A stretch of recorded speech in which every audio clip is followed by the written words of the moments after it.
Another common legal problem I've seen with workplace sexual harassment training programs is that they completely skip talking about rape myths and stereotypes. These are important parts of the analysis because you have to make sure, especially managers, when looking at an allegation of harassment, that their decision on whether that harassment occurred or not isn't being influenced by misconceptions and myths about how an ideal victim should react. So, examples of this could include, the person never said no, or they continued associating with the person they're accusing. They were really late in making a complaint. They didn't seem upset. But these are myths because, first of all, people react differently. People are complex and they have lots of different things in their background that's influencing how they act. But we also have to remember that these are also coping mechanisms because people have to continue working alongside the accused person, especially if they're a supervisor or someone higher up in the hierarchy.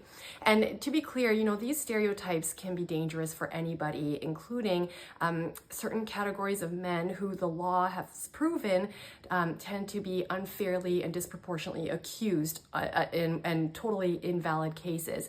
But this being Women's History Month and also recognizing the fact that most complainants are women, I wanted to talk about some common rape myths that attach to women's cases. And so I just went over a bunch of them. But, to bring this training program at work to an A+ level, employers should really getting at intersectional rape myths too.